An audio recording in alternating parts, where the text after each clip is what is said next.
Miskin banyak gaya, miskin banyak kaya, miskin banyak gaya, miskin banyak kaya, miskin banyak gaya, miskin banyak gaya.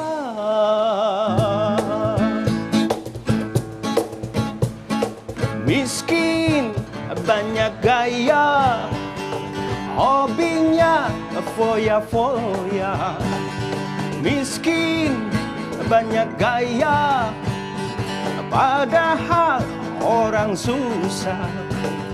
mendingan kita hidup aja sederhana daripada ngabisin harta orang tua. Miskin banyak gaya, Miskin banyak kaya, miskin banyak gaya, miskin banyak kaya, miskin banyak gaya, miskin banyak gaya, miskin banyak gaya. Wah, sudah kompak. Itu untuk lagu pertama konser kita. pasti kita Itu konser. dia. Aduh. Berarti ini Miss. Waalaikumsalam warahmatullahi wabarakatuh. Assalamualaikum. Pak, ini lagi Waalaikumsalam. ini Bang Wawan, Pak. Job, Job, sini, sini, Kenapa? sini. Kemana? Lu kan gua suruh buat nyari anak-anak kos. Kenapa yang datang bapak kos?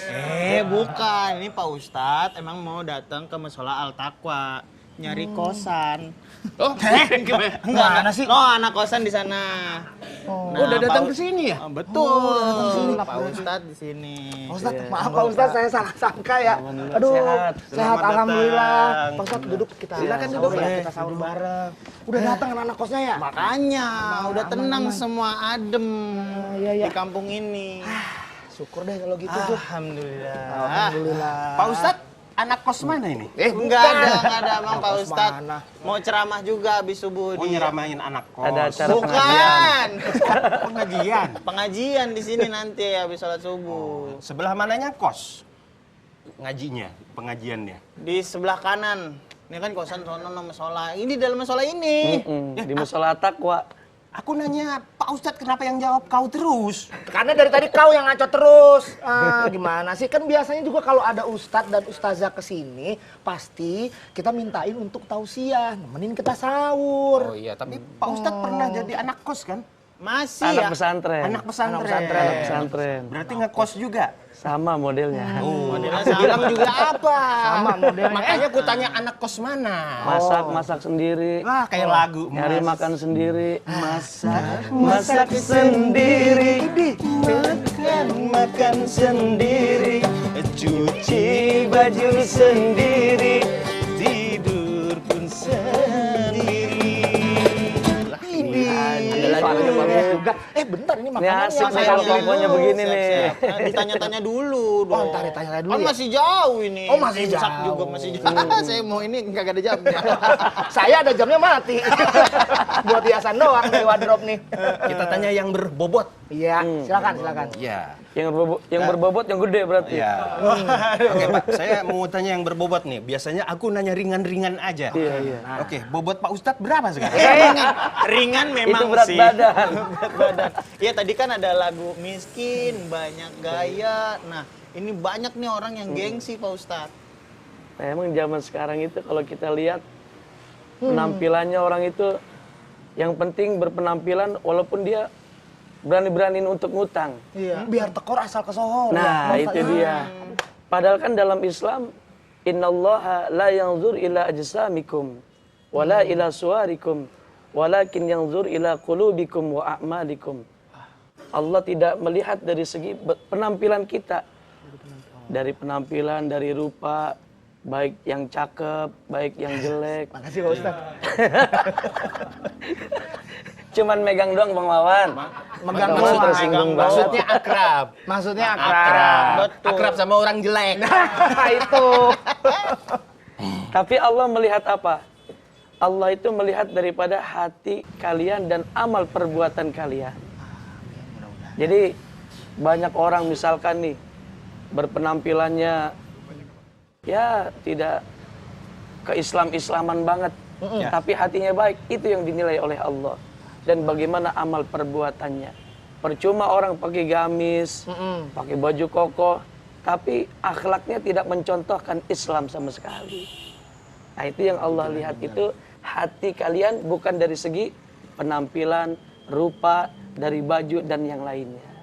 Ya, itu penampilan itu nggak penting, yang penting hatinya. Betul. Dan amal perbuatan kita. Ya, betul. Tapi kan di lingkungan-lingkungan juga banyak pengaruh yang buruk gitu. Misalnya kayak tadinya sebenarnya kita pengen penampilan standar-standar aja, ngelihat yang lain jadi pengen, jadi panas. Tetangga beli mobil, kita beli juga. Itu gimana menyikapi pengaruh lingkungan yang buruk, Pak Ustadz? Ya gimana supaya aku juga bisa beli mobil kayak tetangga? Bukan. Nah, itu iri, itu iri. Kerja, makanya kerja. Nah, Ya. Ya kadang-kadang kerja males, nyopet mulu. Ya! Ya Allah, masalahnya copet itu pekerjaan juga. bukan pekerjaan copet mah. Pekerjaan yang negatif gitu. Iya. Jadi emang- pertanyaanmu apa tadi? Aku jadi lupa gara-gara kau sih muka kau kayak copet. Ya, Kenapa tahu. aku jadi kayak Batak gini. Jadi untuk menghindari pengaruh dari lingkungan yang bikin kita tuh apa ya? ingin iri terus, ikut-ikutan dengki begitu. terus, betul. Terus jadi gengsi. Iya. Kita membeli barang-barang yang sebenarnya di luar kemampuan kita, Pak Ustadz. Cuman buat gaya, cuman buat pamer. Gimana tuh caranya, Pak Ustadz? Ya seharusnya kita mesti bersyukur. Oh iya. Kalau kita misalkan kita ini pengen sesuatu ya harus bekerja. Jangan ngikutin gengsi. Kadang-kadang wah teman saya ini udah punya motor baru, masa saya enggak? Bagaimana caranya nih? Akhirnya ntar berbagai macam cara dilakukan. Kan bisa aja kayak begitu ya Bang Jupri. Bisa. Nah, dalam Islam ini jangan terlalu memaksakan kehendak. Misalkan nih, Bang Jui pengen beli mobil, tapi Allah kasihnya beli motor. Beli motor, syukurin. Syukurin, Iya, betul. karena emang udah Allah kasih yang terbaik motor tersebut. Mungkin ntar kalau dikasih mobil, wah belagunya luar biasa Bang Wawan. Kita negor aja, woi mau kemana? Begitu aja dia. Mulutnya dijahit. Karena apa yang sudah dikasih oleh Allah itu yang terbaik buat kita. Jadi kalau dikasihnya cuma motor, ya Motor. Syukurin. Syukurin aja. Syukurin. Syukurin lo motor doang, nggak gitu. Tapi bener, Pak Ustadz, temen saya tuh bener-bener pengen funky, dia pakai sepatu, tapi sepatunya KW, Pak Ustadz. Nikenya dia, centangnya 2. Kayak udah dirit itu, karena biru lagi. Nggak, Pak Ustadz, itu dia emang hari ini baru beli sepatu, emang pengen pamer Jupri itu. Astagfirullahaladzim, Dari apa? tadi. Memang kenapa? Iya, pas latihan tapping tadi di depan tuh emang Kenapa? gini-gini. Jangan diseret-seret, Pak Ustadz. Astagfirullahaladzim, apa? Biar ditanya sama orang, Kenapa? sepatunya baru ya tuh. Enggak ada yang sombong. Jangan sombong, Jo. Nggak selamanya kita tuh dapat kerjaan kayak gini. Nggak ada yang pantas buat kita sombongin Bang Jui. Betul. Nggak ada yang pantas. Semua ini fana, cuma titipan dari Allah. Yang pantas sombong itu siapa Bang Wawan? Saya, maksudnya jangan saya, gitu. Yang pantas sombong cuma Allah. Makanya sampai Allah mengatakan dalam hadis qudsinya begini Bang Jupri. Al-kibriya'u libasi, kata Allah. Sombong itu adalah pakaianku. Kita sebagai abdun ay bimakna hamba. Kan kita hamba. Nggak ada pantas-pantasnya untuk berbuat sombong. Kecantikan, ketampanan cuma titipan dari Allah. Dulu Bang Wawan dibilang tampan masih muda. Coba sekarang. Masih. Aku masih muda, masih tampan.